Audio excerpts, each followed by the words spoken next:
আজকে আমরা জানব পৃথিবী কিভাবে সৃষ্টি হয়েছিল।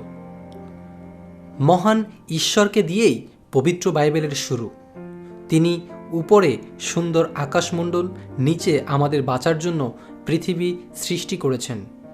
একসময় সব কিছু অন্ধকারময় ছিল, খুবই অন্ধকার।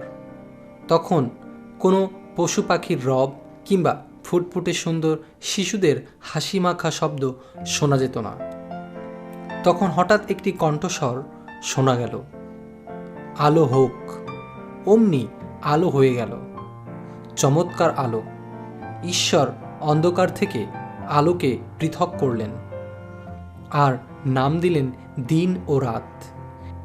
দ্বিতীয় দিন ঈশ্বর একটি সুন্দর পৃথিবী তৈরি করতে শুরু করলেন। তিনি বাতাস থেকে জলকে আলাদা করলেন, তখন নীল আকাশ দেখা দিল। তৃতীয় দিন ঈশ্বর সমস্ত জলকে সমুদ্রে, ঝর্ণায় ও নদীতে একত্র করে শুকানো জমি সৃষ্টি করলেন। তিনি সমতল ভূমি ও পাহাড় পর্বতকে ঘাস, ফুল, লতাপাতা ও গাছপালা দিয়ে ভরে দিলেন। গাছে গাছে ও ঝোপঝাড়ে আম, জাম, কাঁঠাল, কুল, নারিকেল, জলপাই, আপেল, কমলা, কামরাঙ্গা নানা ফল ধরতে শুরু করল। চতুর্থ দিন ঈশ্বর আকাশে হলুদ রঙের গোলাকার একটি জিনিস দিলেন। এটি হলো সূর্য। সন্ধেবেলায় উজ্জ্বল চাঁদ দেখা দিল। দেখা গেল অনেক তারা মিটমিট করে জ্বলছে। পঞ্চম দিন সব জায়গায় নানা শব্দ শোনা গেল। ওই দিন ঈশ্বর কি তৈরি করলেন? ঈশ্বর ওই দিন পাখি, জলে সাঁতার কাটা মাছ, সেগুলো ছিল নানা আকারে, নানা প্রকারের, নানা রঙের।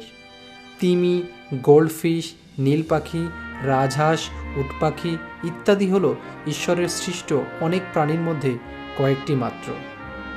ষষ্ঠ দিন পশুপাল, বুকে হাঁটা প্রাণী ছাড়া আরও অনেক প্রাণী দেখা গেল। বাঘ, ভাল্লুক, সিংহ ইত্যাদির পাশাপাশি গরু, ঘোড়া, ভেড়া, কুকুর, বিড়াল এবং খরগোশও ঈশ্বরের তৈরি করলেন। এরপর ঈশ্বর পৃথিবীর সর্বপ্রথম পুরুষ সৃষ্টি করলেন। আর সপ্তম দিন ঈশ্বর বিশ্রাম নিলেন। পৃথিবী কিভাবে সৃষ্টি হলো সেখান থেকে সহজ তিনটি প্রশ্ন। 1. জীবিত সব কিছু কে সৃষ্টি করলেন? 2.